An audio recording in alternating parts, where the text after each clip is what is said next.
Estes, my heart is definitely beating full of joy and gratitude having you sit here in front of me. Welcome to Cosmic Travelers, brother. Thank you, Dylan. Thank you. It's truly a great honor to host you in my podcast. In one of your sound journeys, you said something that really stuck in my mind. You said, words don't teach. And actually, I couldn't agree more. But at the same time, here we are having this communication, exchanging words, and not only words, but words among other things and phenomena. So, even though I definitely agree that words themselves don't represent the ultimate reality, or that words themselves cannot be a substitute for the actual experience, they do in fact hold a specific kind of power that can touch people and that can move and inspire people to take certain actions or to go through certain experiences that are very real and that can transform their lives. So, how do you feel when you need to use words instead of music to send a message? Sometimes words become in music and music becomes words. In a way of comprehending the meaning of what's been said on this or that situation, or even when you read a book, we need to have certain experience. So we have the click inside of cells, right? Otherwise, it would be just beautiful expression of vocalization if it's spoken or written also. So sometimes you even read and you don't really get what you're reading, right? And sometimes you really getting it, which means there was enough of accumulated experience that would allow individual to get there. Mhm. So everything, every stream of information is available, but not necessarily would be perceived correctly. Like in the old days, in some traditions, you could not study certain aspects of its tradition because you need to have a life experience. Doesn't matter it's through verbal knowledge or through written knowledge. So it's the same. It's still ongoing.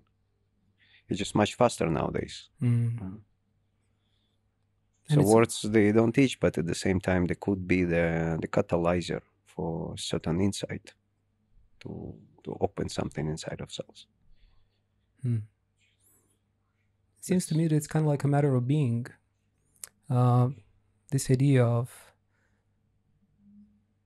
when we have a lot of knowledge, but our being hasn't evolved enough, we just have knowledge. it's information. Yeah, It's different. yeah. It's not an insight. It's not an actual experience Yes. alive in us. Hmm. I remember when my wife first played me your music when she introduced me. She's here with us today. Yeah. About 7 or 8 years ago, it was a video of the song of the Golden Dragon. And I just remember when she played me your music for the first time, my mind stopped.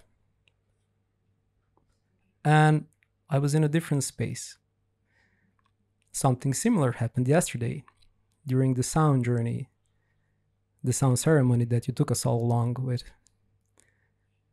And I realized that listening to your music, at least for me, is like stepping through a portal that takes me to a place that is really intimate, deep, and personal. Hard to put into words. How would you describe this process of using music to take people from certain states of consciousness into another? I take myself first of all. It's my own experience first of all, and it's been my experience first of all. So when you speak about Golden Dragon, imagine what I've been experiencing for years before that moment happened and was captured. So this is beyond intellectualizing what's going on in that space, because we know about sound as a tool, we read about this, and at the same time, it's truly difficult for those who come from academical world to comprehend that state, because this is not taught in educational systems. This is not provided. That aspect of what music is, sound is, as a tool,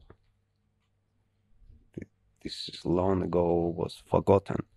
So we are trying to, as civilization, I see it, in most of the world, especially Western world, because when you look at Indian music, when you look at Pakistani music, when you look at African music, when you listen, it's not about how many chords we know. It's about a journey we experiencing through it.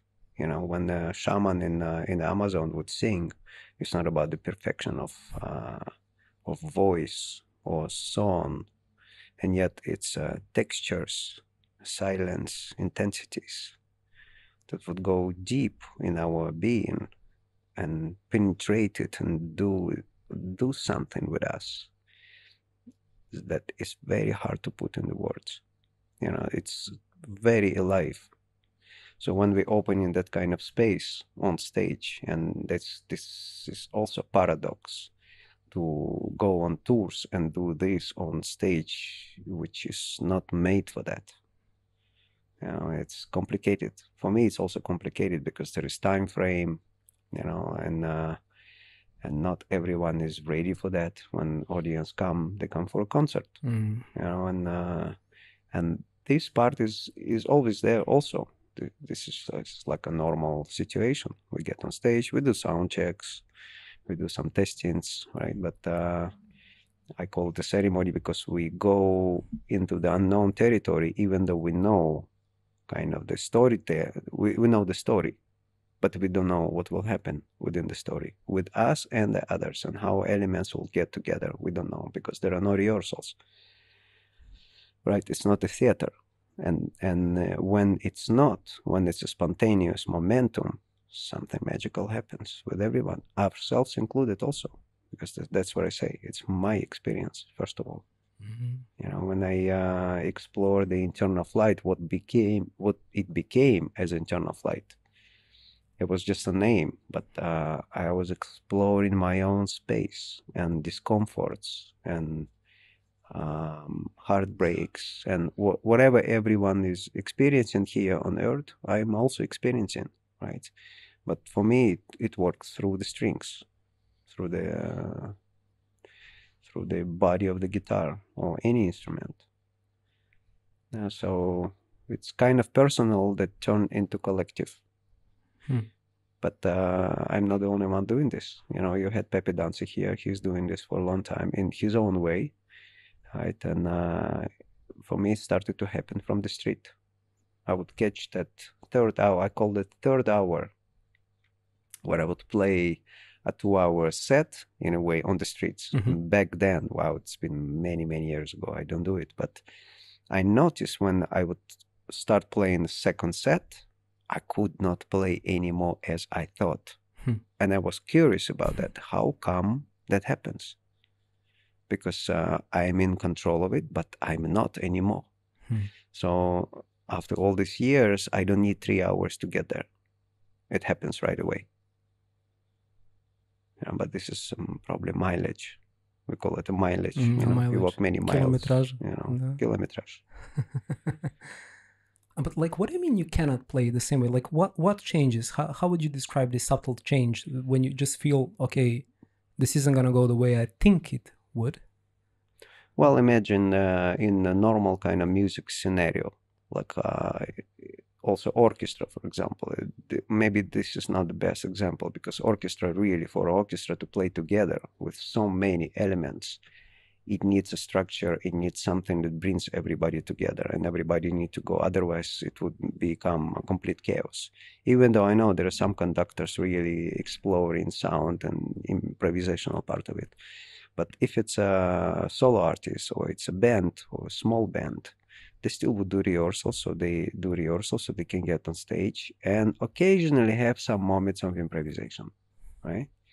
And improvisation, to me, it's not about how many chords you will play. It's about how honest you would stay with what is happening, because body feels differently every day. So let's say if I want to play BPM of 120 beats per minute, right? Um, Today maybe I cannot do it. So I have to listen what's happening with my body, not try to reproduce that, right? To to what I think it's supposed to be, Mhm. but rather feeling how it is now, right? So when I've seen that, when I catch that, still play that in that era, playing on the streets, I noticed like, okay, I could play this 2 hours, and on the third hour, if I restart the set, because I had songs at that time, so I would kind of know the chronologically. I would play this, I would play that, I would play this. So Stas was in control, right? Yeah, it could stop big crowds on the streets.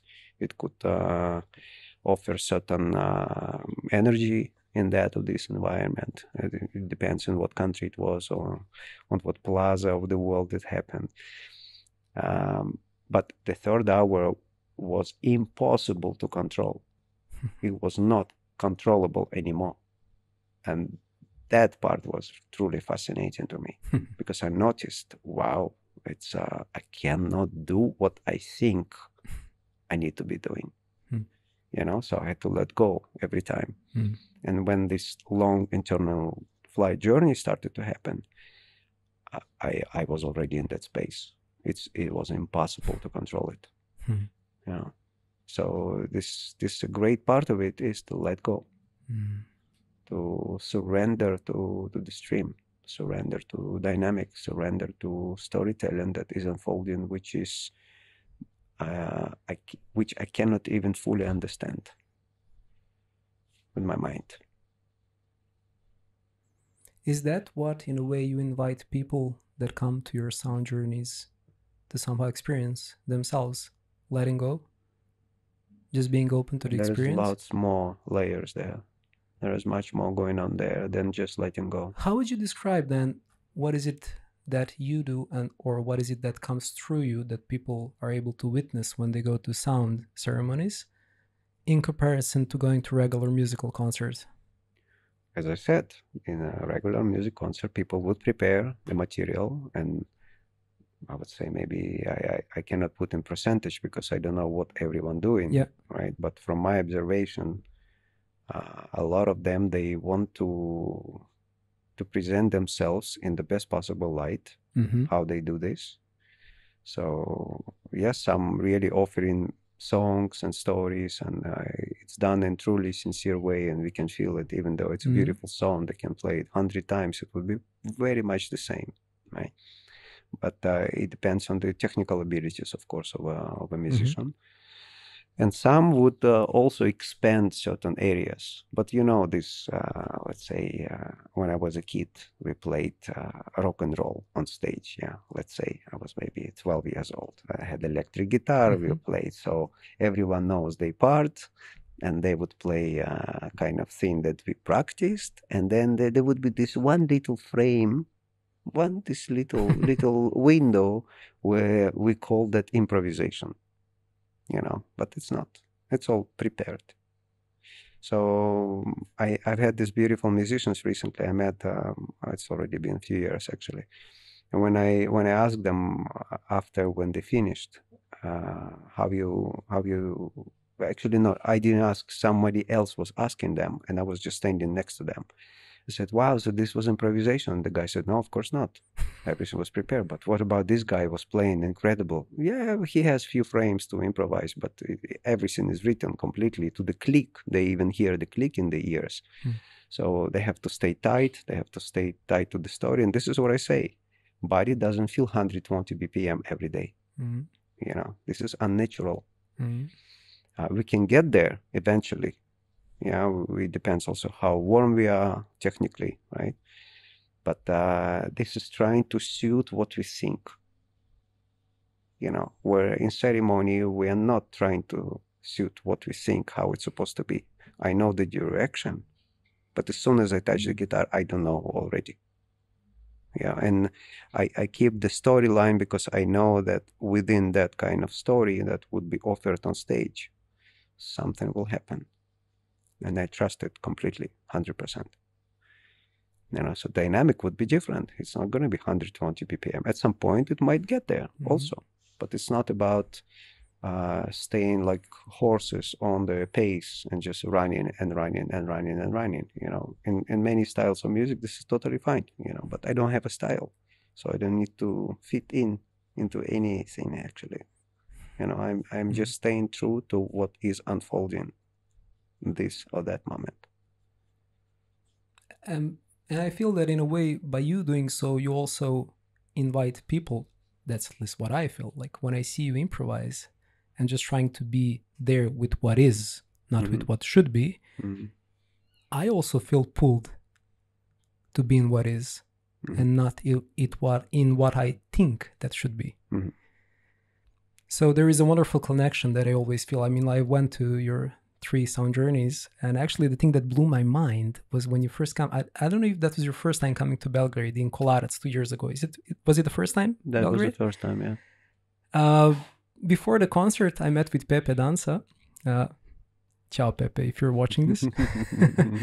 And I asked him, like, you're going to perform Red Estes? Like, yeah. Like, and with some 2 other guys? Yeah. Like, well, did you rehearse something? And Pepe was like, no, I'm going to meet the guys on the stage with whom I'm going to perform. Sure. So I was like, what? So, but like the amount of kilometraja, the amount of milestone that it takes for you to be able to do something like that, it seems like quite a feat. Not everybody can do this, and also I've been in situations when I was challenged in a way, when I was invited to sit with someone. Yeah. And I normally don't do it because very often those who are opening such a space, they might get stoned, they might have some drinks, and this changing the whole story. And as soon as that happens, we are in the field together on every uncertainty we can feel. We feel exactly, and not just me, I mean those who are sharing that on stage, that transmits also into the field, right? So every uncertainty, every moment that we don't know or we doubt, oops, something is not broken, but something cracked there. Yeah, this is also okay because we are humans as well. We're not just these cosmic travelers. We're also in the body. Body has certain limitations sometimes, and whatever we might fly with our mind somewhere else, But experiencing that over so long with so many different people, I am fascinated every time because they don't know where I will go. And I'm fascinated by the trust they have, but I also have to trust them that they will be there to serve that phenomenon and not just take the blanket for themselves, because this we can see right away what happens in that space. You mean somebody wants to take the stage, basically? You mean like take something over, like that? Yeah. I mean, I've had these experiences also. Yeah. Somebody is there and they just totally took over, But this is exactly the place where we see everything. Yeah. Yeah. So, but these are rare situations I experience for doing this for so long. It's normally, like, we had this incredible journey in Tel Aviv some years ago already. 9 people on stage. There were no rehearsals. But we had a meeting before. Of course, we did sound check together. But what happens sound check, we're not gonna do during the journey, during this concert or whatever you want to call it. We just might touch space of each other and see how technically it's all sound okay, so we can dive in. And then it's incredible to see this trust between us, truly. Even those who might feel uncomfortable, they open up, and that's healing for them. Sometimes the initiation happens for the musicians or dancers on stage. They don't even get what happens in that space with them, but it's happening with them also. They They're experiencing something that opens up inside themselves. And that happens every time with me as well. But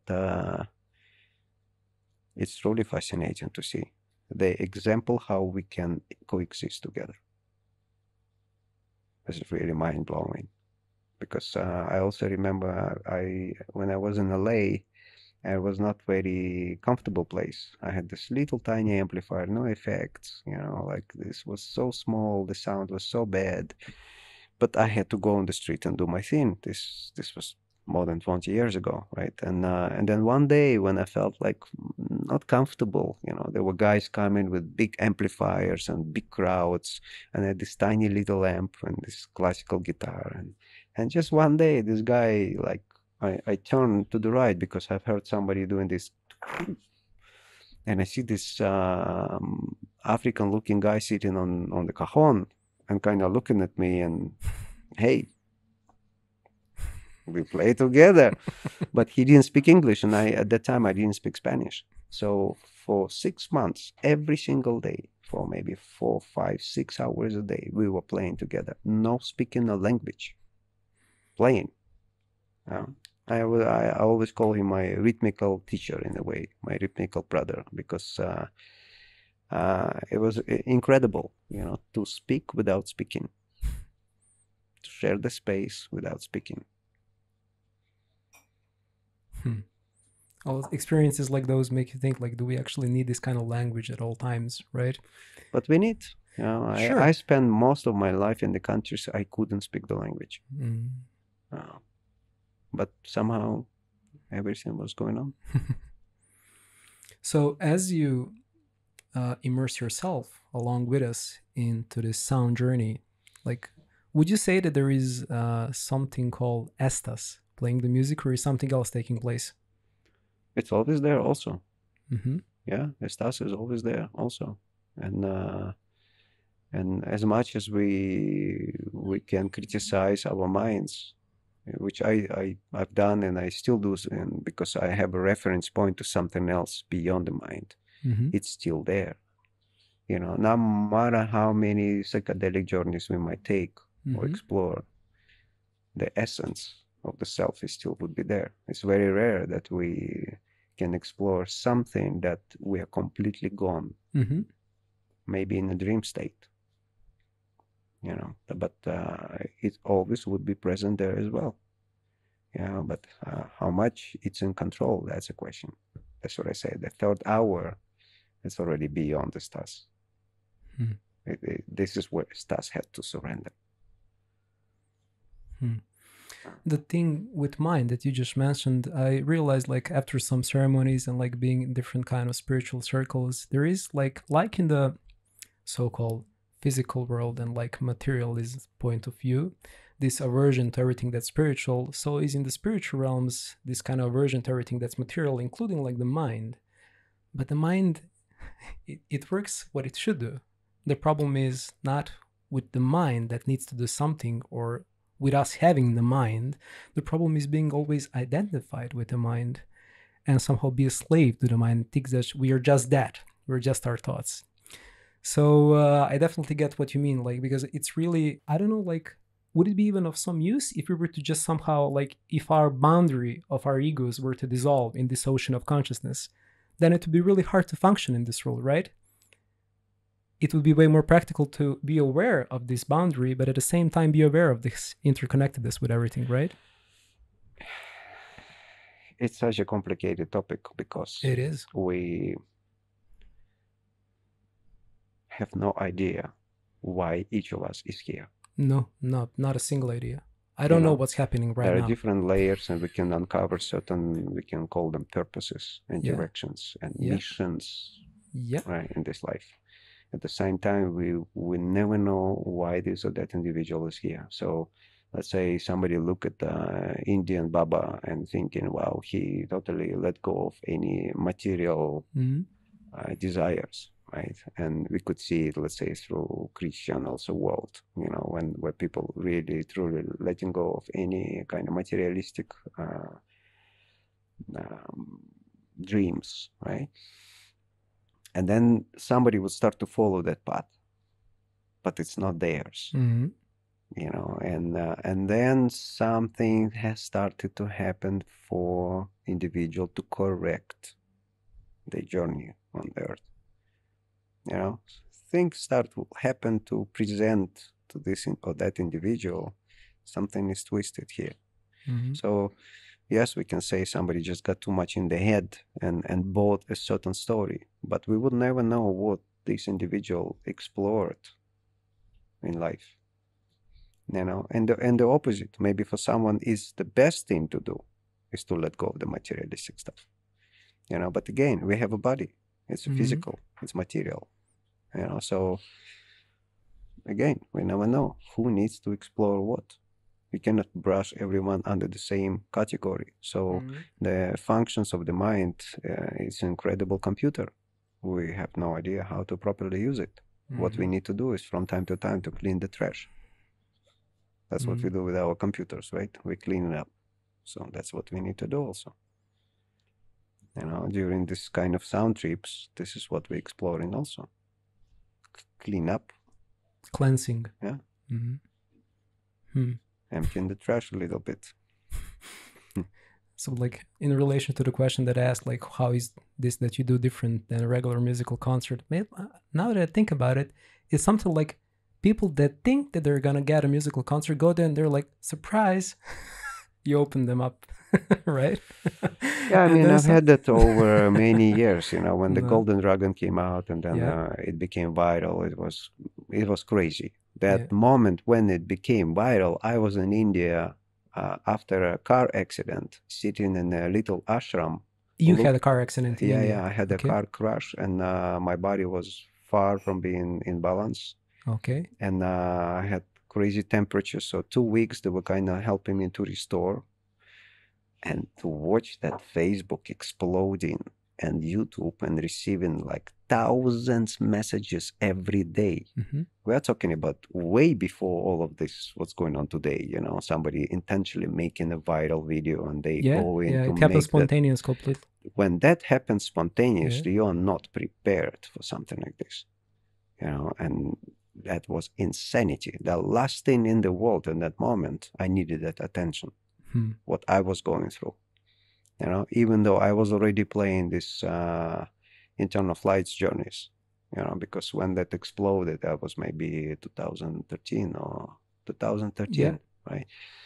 And I was already playing a year these long journeys. So when we started to play tours, 2016, we started to do like the way we're doing it now. So it's been 10 years touring, like concert touring, which I still don't call it as concert, but we can use it as words. It's fine. Yeah, I don't have aversion towards it, but still, it's like people were expecting that Golden Dragon thing.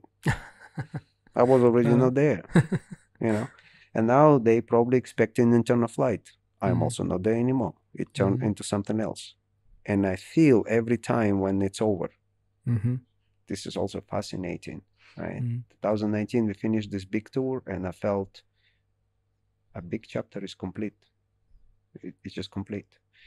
Something else will start to open up, So, and it's been uncovering, and it's still ongoing right now. So I would call it, yes, the elements of internal flight will be always there. The Golden Dragon always will be there, but it will take another form.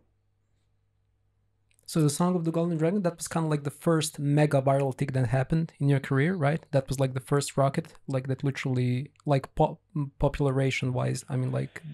Yeah, definitely. That was huge. How did you handle it? Like, because you didn't expect it, as you said. That's what I say. Like the last thing in the world, I wanted to deal with that. But what did you do with it? I just did my thing anyway. I still do my thing. Yeah, so of course it's a matter of organizers. They see something and they want to bring this or that artist. So they started to invite me different places, and I had to turn down lots of things, including the Italia Got Talent. And I knew if I go there, it's gonna explode even bigger, right? But physically, I was not fit for that, and it was not interesting to me also to go deliver something within 5 minutes. Just so everybody clapping, and I'm getting this attention, and I was not my thing. This drug. It was just not my thing, you know. And I know for many that's the platform to be discovered, or, you know. But I walk my walk. You know, I had many times certain invitations that I didn't take. I didn't feel right. In one of the interviews that you had, you shared something that I strongly resonated with. Yeah, you were speaking about certain conditions in which we may find ourselves once we start following a certain path, or once we start developing a certain career. And that those conditions can be represented in the subtle feelings of being important. Like, I'm the one who's bringing the change. I'm really important in what I do, or I'm really important in what I share. Like, I'm on a mission to save the world. Like, we get really strongly attached to this feeling of somebodyness. And after that, you said like that, but we aren't even aware that what we are doing is actually linked to a huge foundation that existed way before we were even born, and that was somehow created through the lives of many people over the centuries. And that what we are doing in our lives, what we describe to ourselves as our mission, is actually just an add-on to some frequency that was actually established perhaps centuries ago. And that made me really think, like, it was such a nice antidote for ego trips, right? So I would like for you to expand a bit more on what you meant when you mentioned those fields. And do you perceive yourself as being a part of some of those fields? And what do those even fields actually represent? I think it's an inevitable part for every individual who kind of tapped into their own stream of expression. At some point, to feel these wings of change, individual experience, first of all, personally. And then, of course, the mission part. Oh, that's a big one. Yeah. That comes by everyone. Yeah, I'm changing the world, man. I'm changing the world. Yes, this happens at a young stage of such a development. That happened to me also, of course. And it's beautiful to watch. It's today I look at it, it's cute. Right? And there are many layers we are going through this kind of trip, you know, because life would be slowly correcting it. Our unconscious would be slowly correcting that, you know. Our meetings with others would slowly correcting it to the point where we see there is much more complexity going on. And that's totally fine to go through all the stages, because I'm sure if you speak with any artist of any kind, if they're honest, they would say, yes, I experienced that also. I had the mission, I'm on the mission to change the world, and this is absolutely fine. But then, as I say, there comes many other subtle or quite huge elements that would slowly correct that, to see that we actually don't know, we don't understand. And the more we learn about ourselves, first of all, we learn more about the world and its incredible complexity. So when we say about what the ancients did and what they prepared, what the foundation was laid, what about us? Aren't we ancient too? And who knows, maybe we were also there. We prepared it for ourselves in the future. Yeah, this is part of the mystery. We cannot say certainly that's exactly what it is. And yet sometimes you have that feeling. You come some country and you feel certain familiarity. Right? What is that? That's part of the mystery. That's why we call it a mystery. It's not very clear. We cannot really touch it, yet we feel there is something there. Yeah, that we don't understand. So who knows what and who was laying the foundation for whom and for what? I always get a feeling that whenever I allow myself to enter into this juicy state of being a world changer, that always life comes and slaps me in the face so strongly and delicately. It just reminds you that you're actually a part of the process, which usually you have no idea Mhm. where it's going, what it's all about. What helped you? But this is also refining. You Yeah. know, this some sort of refinement of individual path, which Mhm. is never individual only. Yeah. You know, and without this, we wouldn't have all these incredible people offering the expertise. You know, some would say like psychologists, why they got into psychology? Yeah. Because they noticed they have some issues within the family, within the childhood, or whatever. And that's why those people go in to study psychology. And then, of course, they might experience in just like in every field, or musician world, or yoga world, or a writer world, or filmmaker world, or anyone world, when they feel like, wow, I really want to share that because I'd like to contribute to the change of the world. The world is changing anyway. Mhm. But how it's changing? It's changing with us, through Yeah. us, right? Mhm. We are changing through it. Yeah. So what is the world? We are the world, all of us. Mhm. Yeah, that's a collective something we call the world, including nature and all of this. Again, there's this concept of human being superior to all other beings on this planet, or nature itself. Mhm. Not true.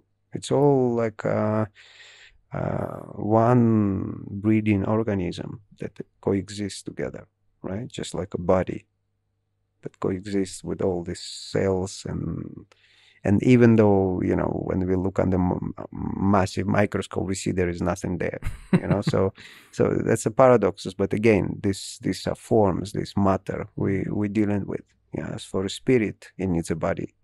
Mhm. Yeah, so those who explore in all different modalities or different types of practices and offerings they share with the world, Mhm. the refinement happens. What am I doing it for? Mhm. You know, and what is happening there? Because if we would just get on the ego trip and then Mhm. recognize the ego trip and then say to ourselves, oh, this is just an ego trip, I don't do it, then it's a waste.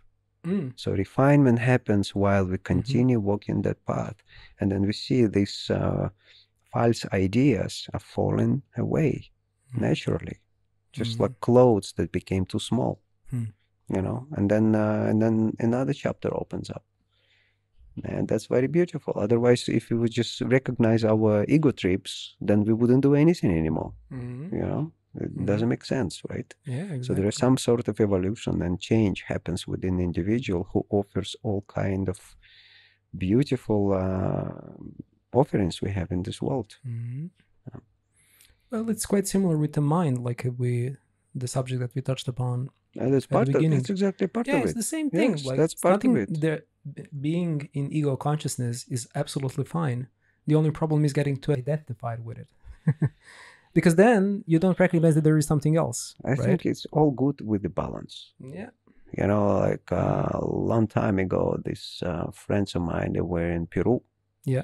And they went to, I think it was in Pucallpa. There was a museum of this legendary artist.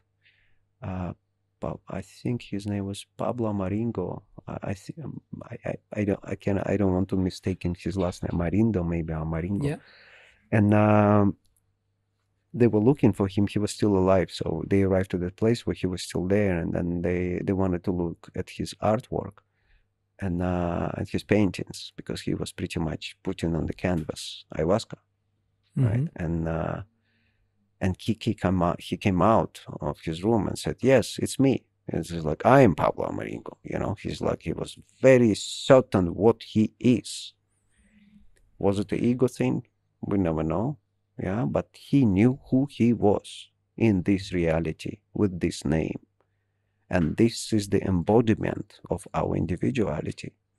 Because when it's healthy, it's beautiful. It's temporary, but it's beautiful also. You know, again, if it's in balance, no problem. You know, and one more thing, which is the most essential thing, we wanted to be here. Many saying this is a mistake to be born. It's not a mistake. No. But if we wanted to be born, we wanted to be born in certain form, Mm-hmm. which is part of this divine, incredible plan also. Yeah, and throughout life, we wrestling with this, especially in the spiritual communities. I went through that too. No, I don't want this. I don't need this. I don't this. And the more I explore, I see actually it's the most beautiful part of it, Mm-hmm. to embody ourselves truly to be born here. Knowing also, remembering this is temporary. This configuration is temporary. What do you mean when you say remembering? Scratching the mystery a little bit.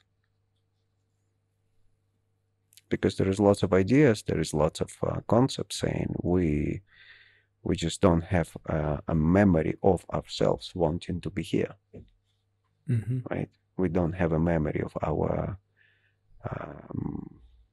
parallel realities. We don't have a full acknowledgement of what we've been already. That's part of the mystery. Some saying it's not true, some saying it's true. Scientific world saying there are no past lives.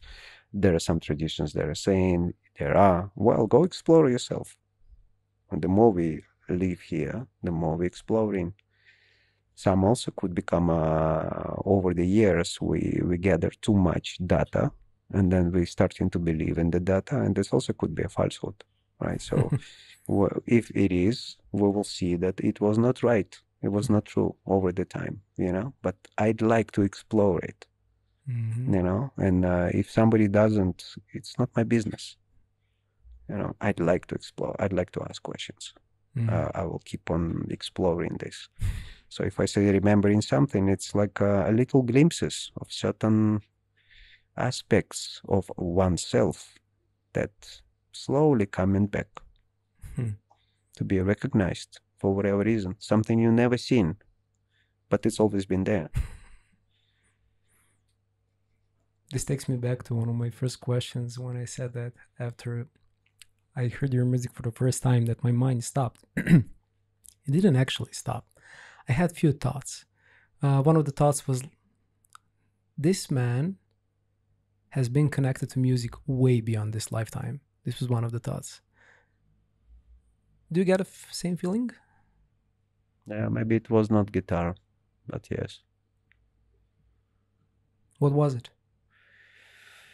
I don't know. I've seen some dreams. I've had some interesting insights, completely without any psychedelics, without anything, right? Without, like, totally clear. Without medicine, without medicine, no. There was just a dream, super vivid dream that I've seen some instrument, but and I've seen some territory, part of this world that I haven't been yet.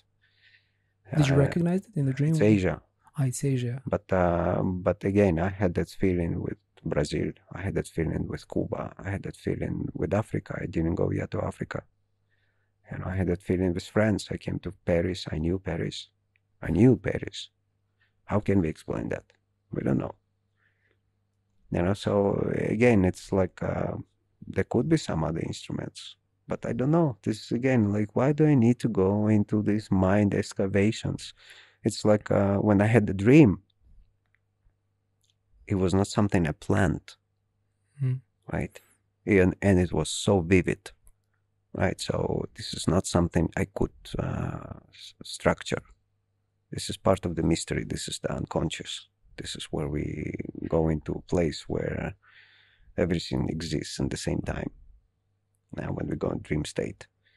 So some pictures were shown for whatever reason. I don't know. I don't need to go right now explore. Sometimes, of course, I keep an eye on it. If I recognize something, it would be beautiful to see. But it's given to us in its own timing. When you say you got the feeling that you knew Paris, I mean, like, you knew some places about Paris that you shouldn't know about, or you just had a feeling? No, that it wasn't not about. It was just a sense of familiarity. Oh, okay. And also wise that I was reading all kind of French authors when I was very, very young already. And like why I was so fascinated by all of Yeah. that not just the Count of Monte Cristo that all of us, let's Mm. say, would be Yeah. interested in. I was reading more Maurice Druon, which had to do with something completely else, and also about the French kings and blah, blah, blah, blah, blah, and just families and Mm. the burning of Templars and so and so. Like, why would I be interested in that at that age? I was quite young already. Mm. So there was some sort of connection already then. Mm. Yeah. So I don't know. We are given what we need to know on the way.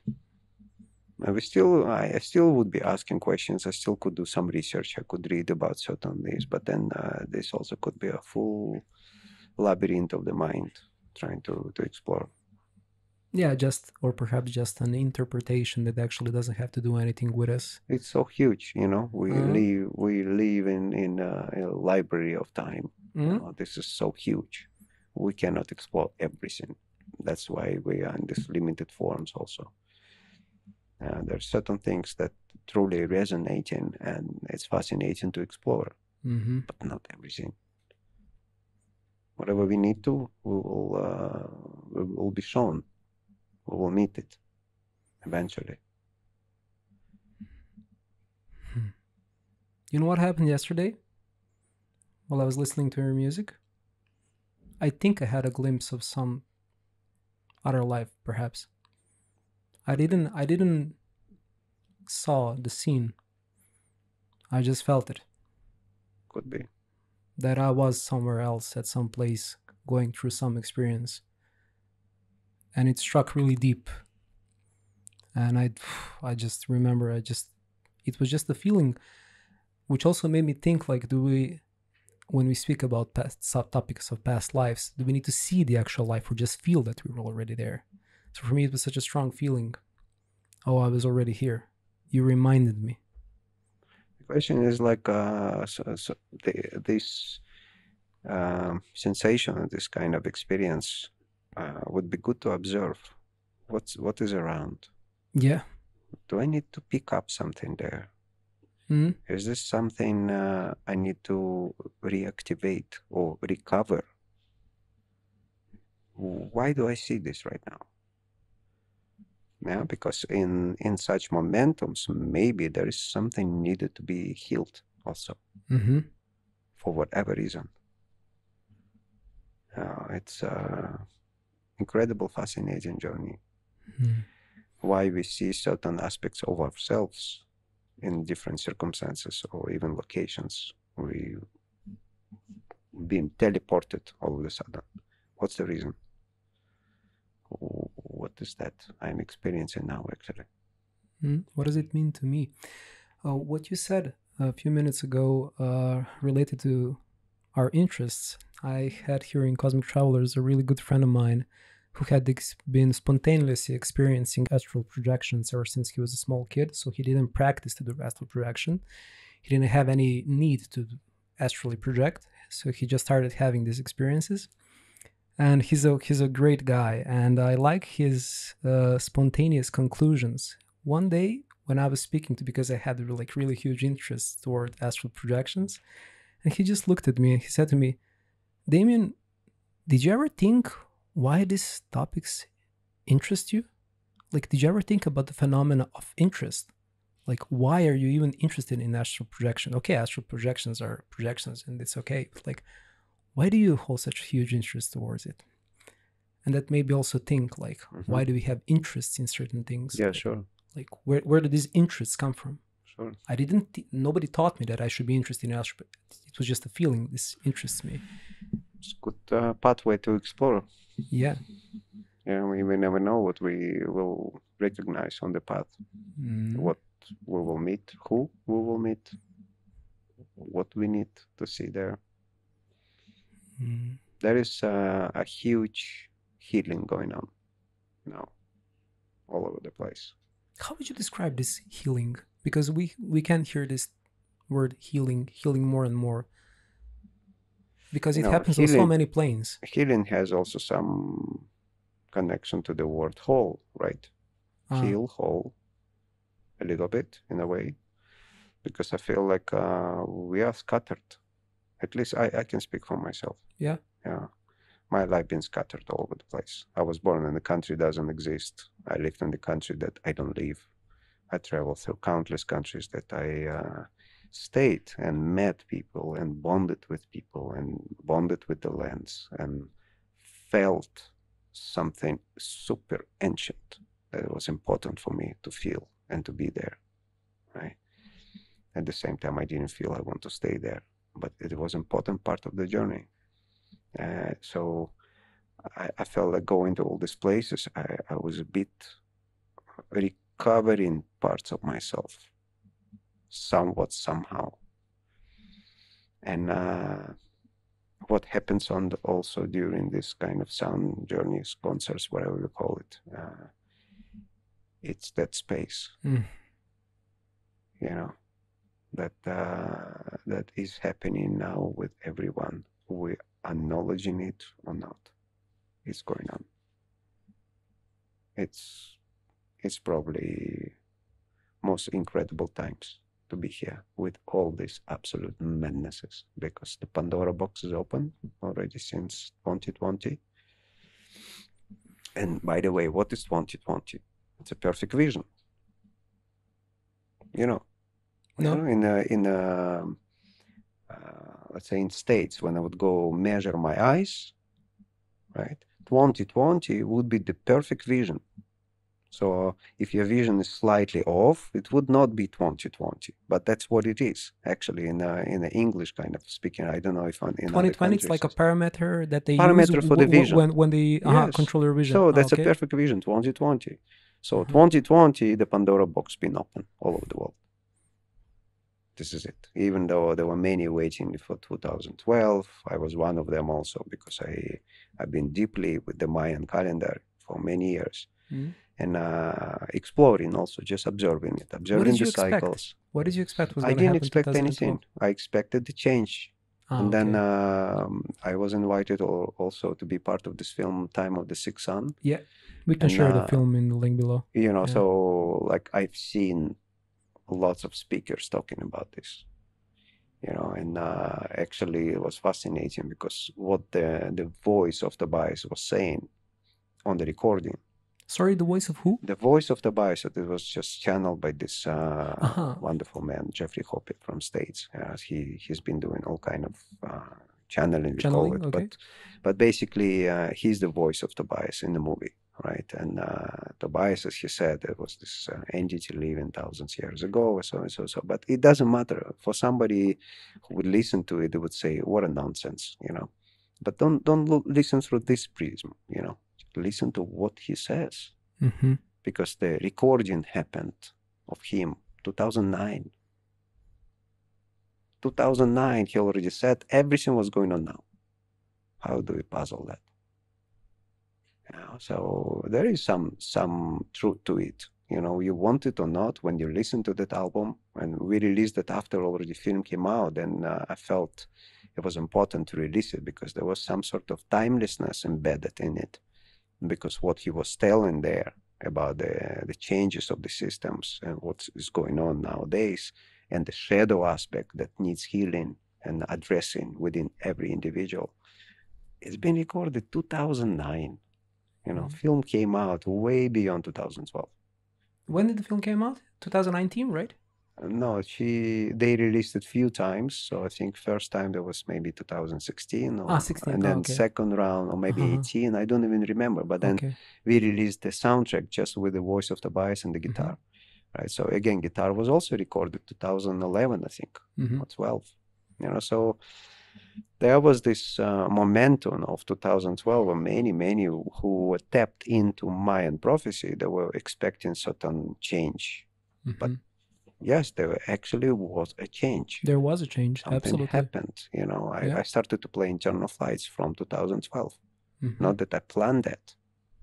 It wasn't something I kind of structured. It happened naturally because I explored my own shadows and explored my own aspects. Right, out of that came out this kind of journey as an audio experience. So I actually end up being in London, sitting in Greenwich, where this is where the zero zone, European or global time zone is zero. Greenwich in UK, in London, it's a zero zone. So this is where I met 21st of December 2012. Playing all night by myself. I was alone in that little house, playing and kind of sending impulses to all the people I know in Brazil, in Mexico, in Russia, in Ukraine, in Israel, and like those who I have connection with. And What kind of impulses? I was just sending impulses, from my heart, from my mind to all these different areas, because I knew there were people gathering in India and they would be celebrating this transition of times. I knew there was Okay. a huge amount of people gathered in Mexico, in Palenque, for this date. But I also thought I will be somewhere with those people somewhere, maybe probably Mexico. I thought, no, I was in London on that day, and felt totally right where I was.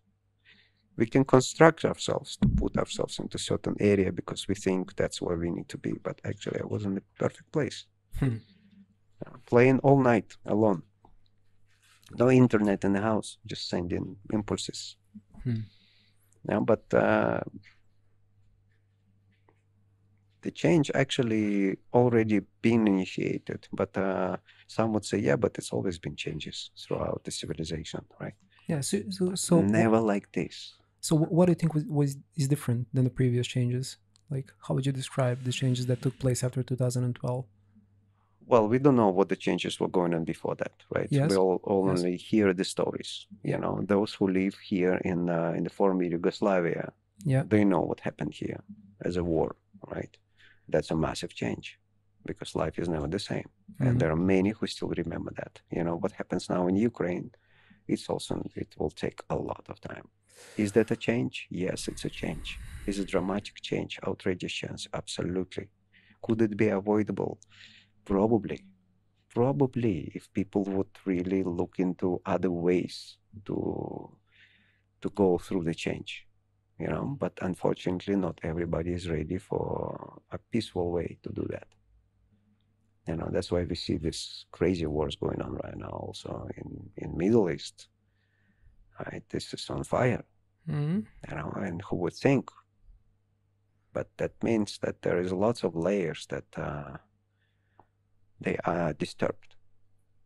These layers within many individuals, within the earth, within all of us, we're still going through this. Even we see sometimes a very smiley guy or woman, we never know what's going on there inside, what they also experiencing. So definitely the Pandora box is open, and the difference we experience in this civilization to any change that ever happened, that we read in books or whatever, know from history. This is all twisted anyway. We don't know through history. That's a massive question. Yeah. Holy books, all of it. There is lots of questions to it. But I'm just talking about this phenomenon, at least of this last 30 years. We never had technology like this. Not in this lifetime. Yeah, and it's been accelerating in everything that became digital. What we had before, just before digitalization, and with the AI coming right now, already fully here, and there's much more layers of it coming. We would have to deal with this. But there is really life before and after. This never happened like this. Yeah, never happened. First time. So what's your take on, now you mentioned AI, what's your take on AI basically taking over these creative fields of man, such as music? Does it take over, or we making it taking over? That's a good point. Yes. I think there is lots of people fascinated by it, and it is fascinating. Would I allow the computer to write a book for me? No. Could I use it as a tool? Yes. Could I let it write and rewrite for me? No. Would I let it write music for me? No. Because if I get into that pattern, it's over. And I think there would be many who wanting this. You Yeah, know, you can see, you can feel this narrative. The machine is going to do it better than us. but they will. They have a library. Yeah. But the thing is, the uniqueness of us uh,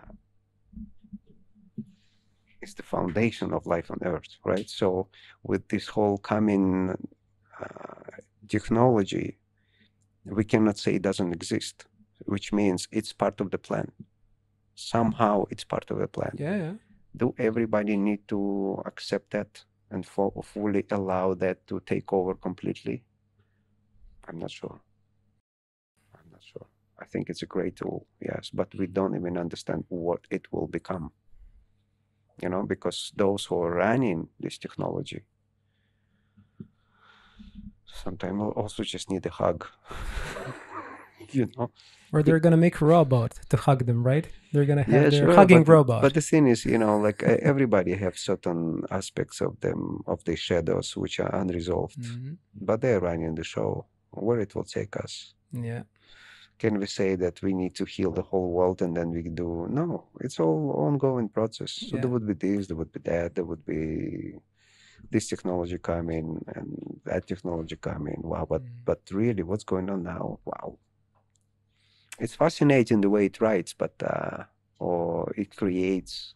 Sometimes I tried, and when Did it you just try started it? to come Like out, I creating would some say, music, maybe? can you, let's say, write a piece of symphony in the style of Golden Dragon? You couldn't resist.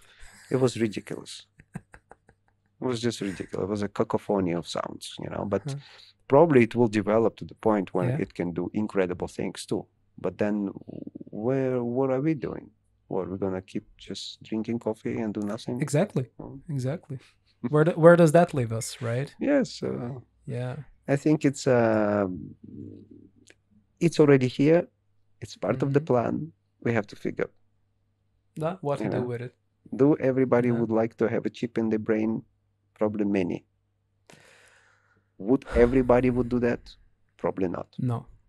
So, it's like different species walking among all of us and us being different species. Always been like this, actually. It's always been like this. And not necessarily all human beings, right? It just now it will become obvious. Exactly.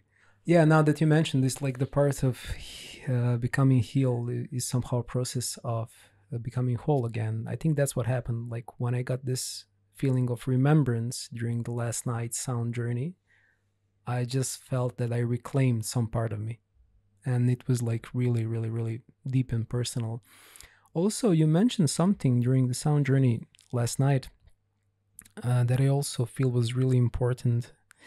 You said that no matter what we do in life, it's always important to somehow find a connection to this sacred place within us and to always stay in touch with it, no matter what we do.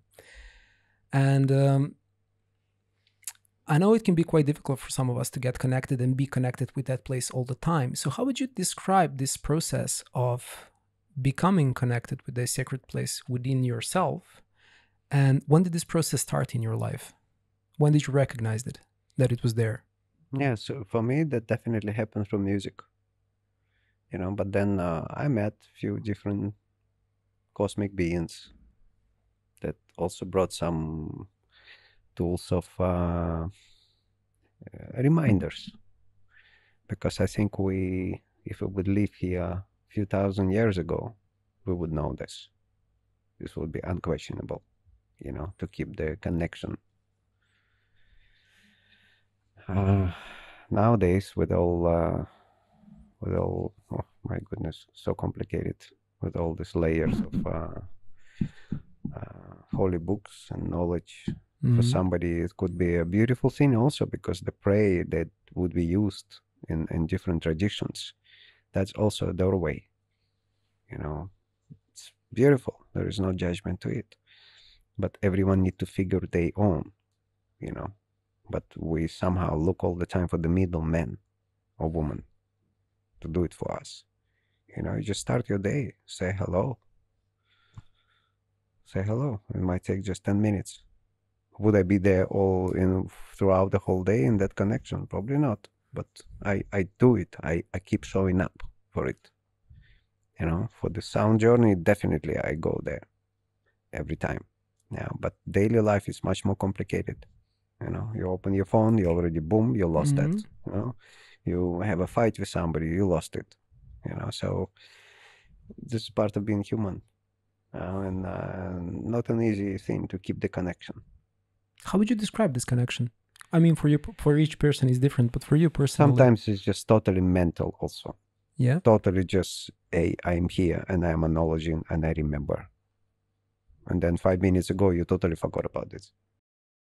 You know, this is part of the phenomenon, at least for me. You know, maybe somebody can walk in the holy walk through the whole day and be in this holy.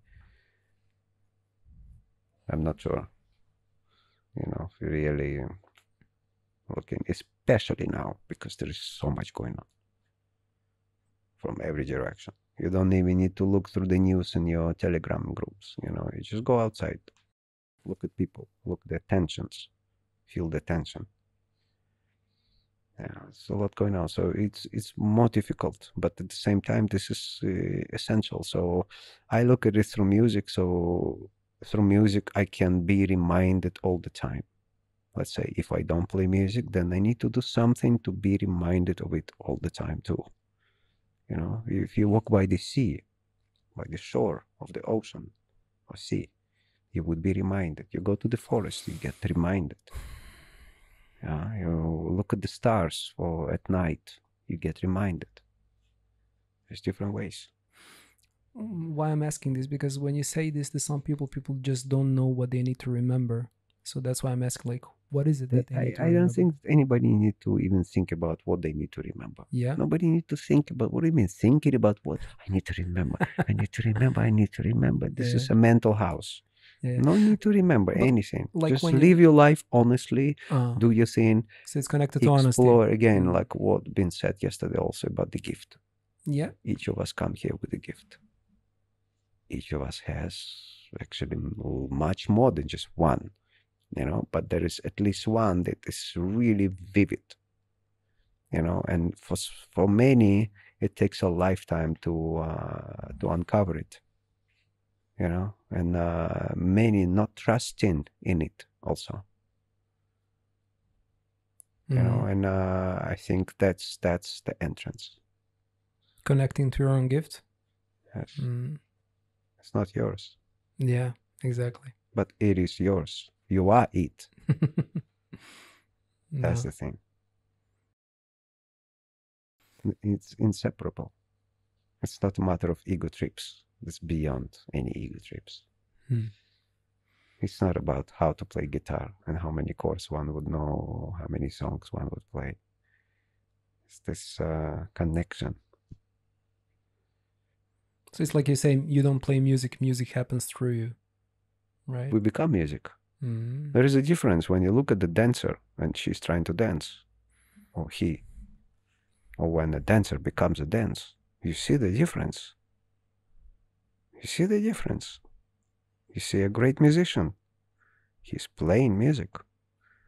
Or music plays through the musician. That's something else. It's nothing to do with any ego trips. It's this.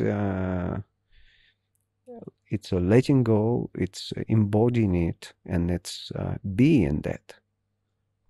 You know, this is the divine presence, whatever we want to call it, in any form, in music or dance or writing or whatever, cooking, whatever. So is that the pathway to living and discovering and living an authentic life? I'm asking you this because in a way you're doing it. So I would like to ask you, like, what would you give as advice for people that are struggling to find their authentic expression in this world, constantly comparing themselves to others, trying to copy something, feeling lost? What would be the best way for them to connect with their authentic being? First of all, keep on doing it. First of all, doing it. Yeah, if you doing what you mean in your heart, if you feel 100% this is your thing, your path, There could be, of course, you look around and you think, oh, there is another guy doing a similar thing, but he's much more successful. Or you're looking at somebody else and thinking, oh, there is, this one is much more wealthy, and blah, blah, blah, blah, blah. This one is more talented, or this one is this. You're gone. It's lost, right? Something is also could be quite twisted if somebody has certain dreams and they are in this activity for a few decades or even more, and nothing comes out of it on the level of what they of the connection. Satisfaction is part of it, but on the level of a connection. Again, it's for that individual to know. Nobody would know what they're going through. Maybe they need to struggle for another 30 years. Who knows? Nobody knows. You would think it was like, how talented this person, but what they're doing doesn't bring them certain dividends or whatever, right? But we never know what they're doing, what kind of purification work they doing for themselves. Maybe they need to struggle like that, you know? But this individual with themselves, they would go through lots of inner questions. Why I'm not recognized? Why I don't do this? Why I don't get enough? Or whatever, right? This is part of this thing.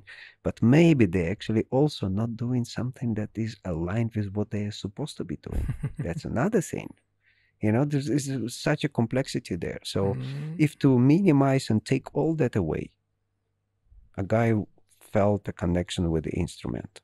Simple. I speak only from my own experience, right? And I didn't play, let's say, for many, many years, right? And I put it aside because I didn't know what to play, right? When it came back to my life, there was nothing else I wanted to do. I would live off $20 a day by going on the street and playing. At the time we played with the violinist together, and we could make $20, $30. Other things were provided. I had a free place to stay, so I didn't need to pay rent and so. But then I had to. But anyway, I kept moving. But again, there was nothing else had a meaning more than that, and developing that. Did I look at YouTube? YouTube didn't exist that time. Did I study some musicians? No, I didn't need to. There was already a lot going on inside myself, what was needed to be explored rather than copying somebody else.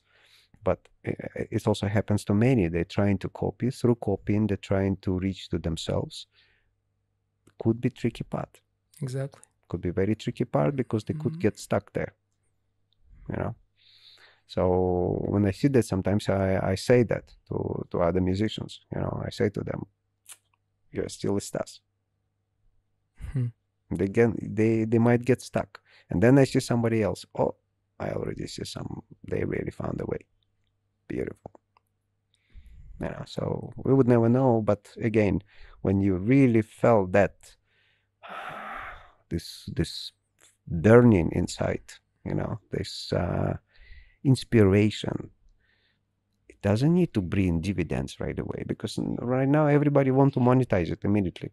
They want to they want to put themselves on Instagram right away. They want to sit to play in front of monitor every day just to show the world what they're doing.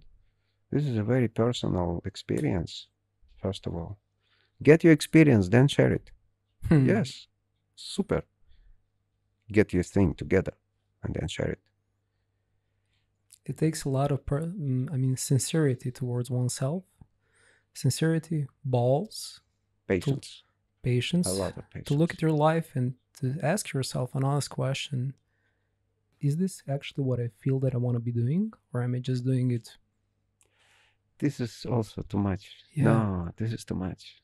This is really, when we start in asking these questions, it's a lot. It usually comes through feelings. I don't think exactly. It doesn't even come from a mental plane. That's exactly what I'm saying. You just feel like shit. It's not about should I do this, should I, then don't do. No, you just feel like shit. Then don't do. Yeah. If it's do something else. Yeah. It's on a level of beyond words. You're just doing it. And it just feels right. You know, I left States. I was there about a little bit more than 6 years. So at that moment, I felt really, it's complete. All I had, a guitar, an amplifier, few little clothes, and a car. I crossed the border into Mexico. That first night, I didn't know where I'm going to sleep. I had $100 in my pocket. No bank card, no savings, no computers, no telephones, nothing. Nobody I knew. I knew I'm crossing the border through Arizona and I have to get to the Caribbean side. Took me six months, right? If I wouldn't have that full 100% determination, I would never make the journey. There was nothing I could lay on. There were no connections, no friends, no relatives, no money. Literally every single day I had to be completely determined. What am I doing? And I knew that's a journey I'm taking right now. What was the determination? Letting go. Something I had to let go. I had to burn the old story. That was part of it. Second, I had the goal where I was going. I was going to a certain place, which in the end turned to be a beautiful bubble created as a false story, because they were presenting it as an art community, and it was not, you know.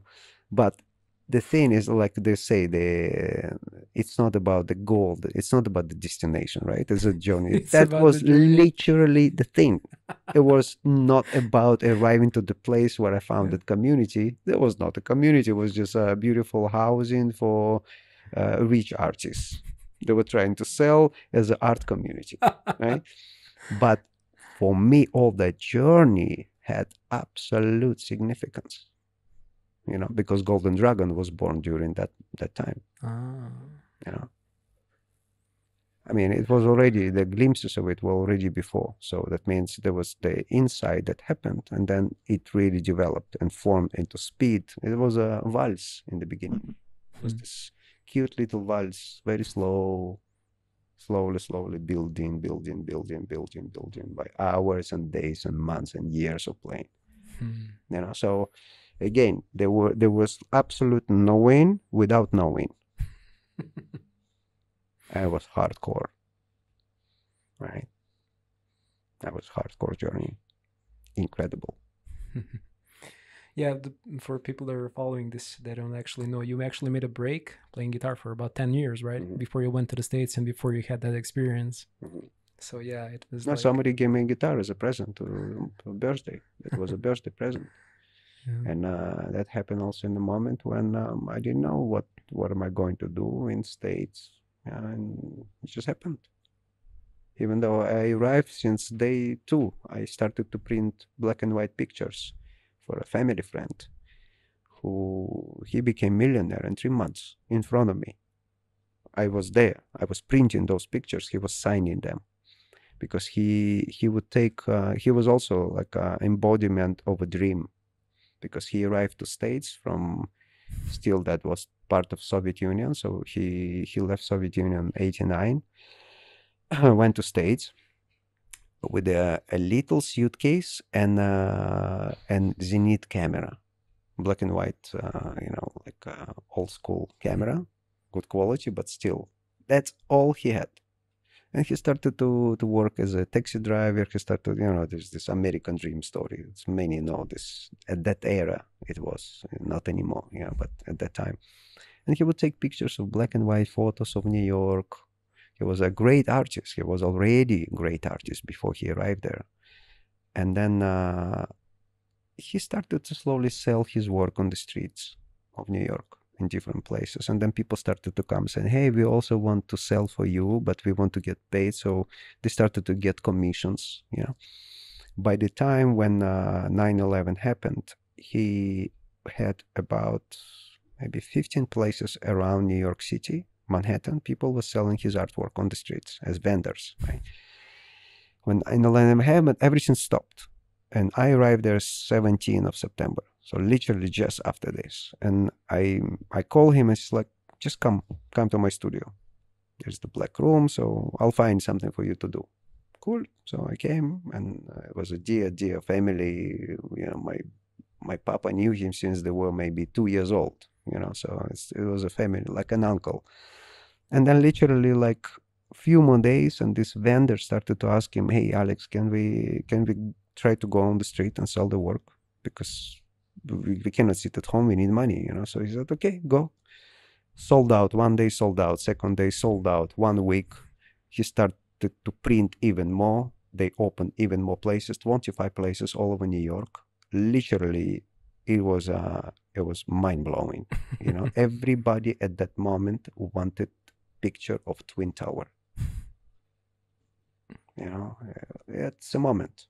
He helped a lot of people. Lots of people lived of that. And it was incredible to watch. So I was busy right there since pretty much second day I arrived. I was there, and at some point when I received the guitar, he threw me out. It's like one day he called me and said, like, "That's it. Tomorrow you don't need to come." "What do you mean?" "That's it." "What?" "That's it. Go do your thing." I was super pissed off with him because I felt betrayed. It's like, wow, it's all of a sudden because I had to take some money. I own some money to him. I had to send it to parents. And anyway, I understood later what he'd done. He pushed me on the journey. Mm-hmm. He recognized this moment. Absolutely. Mm-hmm. And of course we were in touch after this, and there was this really deep appreciation for that experience. But he really pushed me up. Go, explore. And here we are. Yeah, here we are. And we keep going. Going back to the topic of sound journeys, I came to realize that not only with sound journeys, but with different kind of ceremonies that I attended, different kind of workshops, sound journeys, even like the one we were at yesterday evening, I can always feel that there is this subtle energy arising, and me being immersed in this higher vibration energy where I have all these insights. But at the same time, I realize that it's really hard to keep this kind of vibration when I go back to everyday life. And I wanted to ask you, like, what do you personally do to somehow try and keep this? I mean, okay, in a way you already get the answer, like being connected with the source, but like not just be swayed by the everyday life the moment you go out of the venue, such as the sound ceremony that you held yesterday. Who told you about higher vibrations? I felt them. No, but the question, who told you? How do you know about higher vibrations? And what does that mean? Yeah, no, it's a different state of consciousness.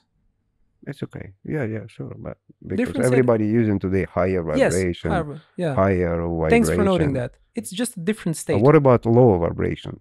Yeah. Maybe sometimes we need also, because again, what's our interpretation of lower and higher? Yeah, exactly. And who says what is low and what is higher? And what is better or worse? And maybe a low also has its place. Yeah. Right? And maybe higher also has its place. How about bringing them together? Yeah, maybe low is there so we can experience what we experienced yesterday, right? I think the yin yang image representing quite a timeless way to look at what is unification is. Mm-hmm. Those creatures, if we look at those pictures about what these creatures live inside of our bodies, they might be friendly. They look spooky. And they're nice ones. Well, some they doing the work. There are parasites and there are this, like we have like a full walking organism with lots of things inside there. They're not looking very friendly. They may be not as high vibration, but they're doing their work. Right? And I had an experience a long time ago with this with the shaman who let me give away certain emotions to the lower kingdom. Mm-hmm. They do their work also. So this is like some would never go and explore what the shadow work is. They don't even know what's the shadow work. What is that? Well, this is like our states of frozen states. We also in childhood, this is where we felt the trauma that was frozen. Let's explain a little bit and so and so. It has a significance in human life. It's important to go through this and acknowledge that it exists. because by acknowledging healing happening. Mhm. So do I need to be all the time high? No. No, I'm that's not not the talking point. about Yeah. high like being smoked up or drunk, or this is Yeah. quite low actually, you know. Mhm. Some would say, okay, I can smoke a joint and get on stage and do this thing. Okay, you will be high in that moment, maybe. But I guarantee in 1 hour you will be super low, Mhm. and it will be impossible to do something there together, because not all of us connected to this. So you might be tired. So from high you go super low, you know. Mhm. So the question is like, I'm more exploring the balanced way now rather than just being in high vibration or low vibration Yeah. or any kind of vibration, you know, because it's also become a bit cliche thing Exactly. nowadays. And it's like everybody wants to hijack life, right? Just avoid the lower states. Just be high all the time. Mm. It ends up being quite toxic. Mhm. Mm. Hmm. It's more like, I would say, like, how do we purify ourselves more often? You know, how do we empty the bin more often? I feel that for myself for sure. Also, I might also like right now physically I'm tired, you know, but it's okay when I am like that. I just need to rest a little bit, and all good, and we keep going. So for the end, I also just wanted to ask you something. Also wanted to remark one of the things that you said last night during the sound ceremony, which also resonated with me.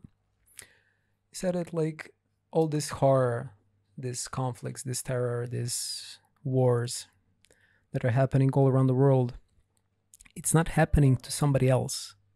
It's happening to all of us. Even In though different ways. we Yes. are here sitting having this peaceful conversation, but we Yes. are all part of this Yes.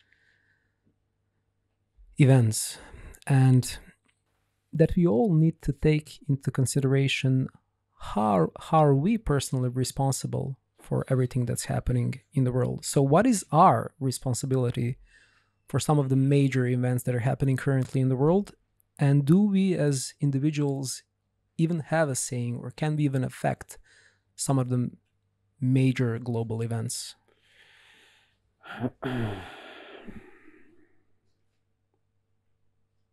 The thing is, when, let's say, when a war going on somewhere out there, right? I think the world, if the world would see what was going on here in Yugoslavia, if everyone would have iPhone at that time, or some mobile phone to show what's been going on, the world be in mess just to see that.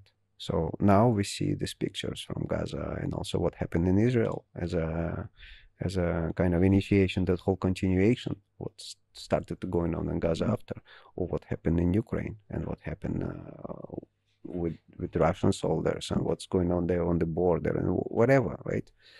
So some would think it's out there somewhere there, right? But what can I do?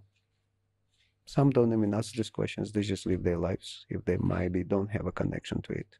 Some would think like, maybe I need to take a flag and put out. Maybe somebody need to, I don't know, speak about this on podcast. Somebody, I don't know. Everybody have to kind of explore why they're doing it also, right?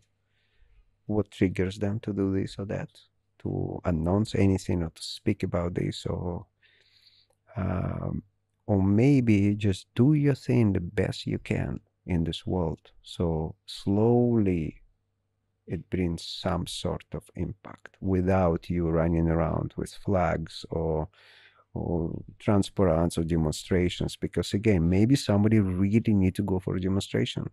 That's totally okay. Everyone need to, maybe not. Yeah, but maybe you sit in your own room and write a song that goes out to the world and doing something much more valuable than that demonstration. We never know. Mm. Or somebody write a book about these topics, and it might bring certain change within the writer itself, himself, herself, and those who would read that. So the impacts, some are very subtle and some are really important, because really in my reality, I cannot even imagine how to go to the war today. But I also I know there is lots of those brothers there in that space, and this is what they have to do. You know, this maybe I don't understand, but I also understand. You know, do I have compassion for this? Yes. Do I choose side? Never. Because it's impossible, you know, and it's about how can I contribute that the harmony will find its way. First of all, in myself, with all my own conflicts, my own battles, my own wrestles. And if we're honest with ourselves, by ourselves, in our own solitude, we will see this as well. We all have this, you know, towards someone, towards ourselves, towards this or that situation. We have our own battles to deal with. Now, how do we find that balance within individual and transmit that to the world? Brother, Thank you. thank you so much. Thank you for this shared momentum. Thank you, Damian. Thank you for everything that you do. Well, we do be whatever we need to. Yeah. Whatever we need to and whatever we call to. I sincerely hope that we'll have an opportunity to speak again at some point. We keep walking. Thank you all for watching. I hope that you have enjoyed this episode as much as I have creating it, and I'll be seeing you in some of our new cosmic adventures. Ciao.